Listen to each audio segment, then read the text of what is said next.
What's the latest on the situation? Sarah, earlier on when you were speaking to our colleague Peter Ndoro about 30 minutes ago, you had said that there were still sounds of gunfire. Is that still the case at the moment?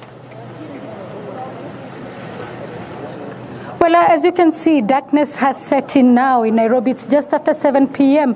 Now, as you said there, earlier we could hear gunfire from the 14 Riverside Drive, but that has now gone quiet. But we continue to understand from the police. The Inspector General of Police has just given a press conference saying that the attackers are still holed up inside the 14 Riverside Drive, and police are trying to pursue them.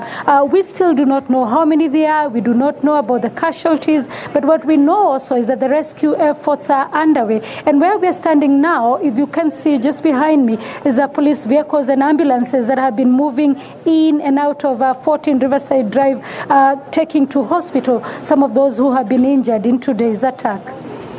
Do we have a toll of the number of those that have been injured? I know you said we don't have the full details of the casualties, but even a sense of a possible death toll.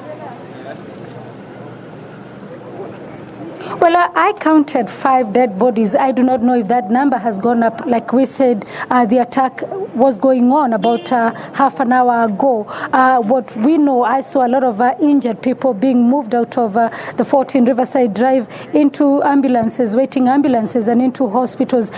Just to give you a picture of what we are talking about, the 14 Riverside Drive has 5 blocks. There is a hotel that has accommodation. We don't know how many beds it has. It has conference rooms. There is also a hotel where most of these bodies that I'm talking about, the 5 bodies, were a restaurant.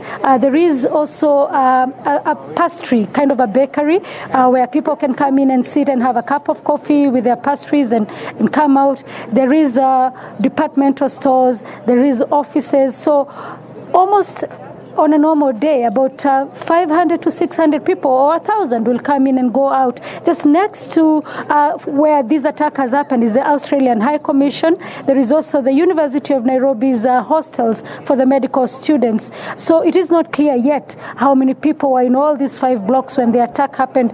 Work has resumed in Nairobi like any other part of the world after the festivities, and people are getting back to business as usual. So it is clear, and the time that happened is almost peak hour. People were in their offices, people were going on in their meetings. A lady we spoke to actually said they had just come from holding a meeting in their office when the attack happened.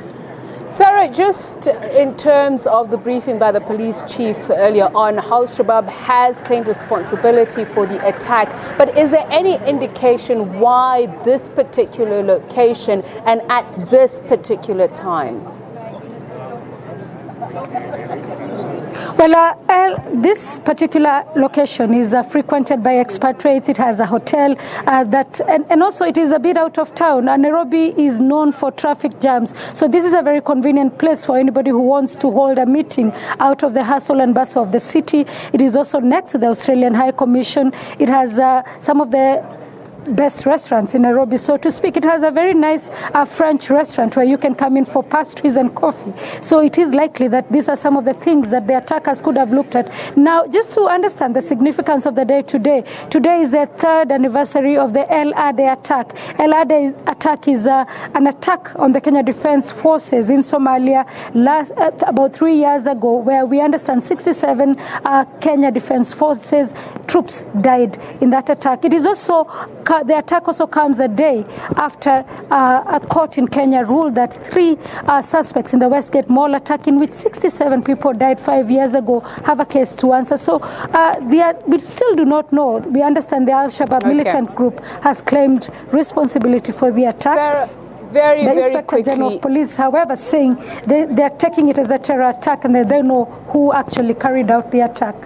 Sarah, very quickly, in a word, anything yet from President Uhuru Kenyatta on this incident?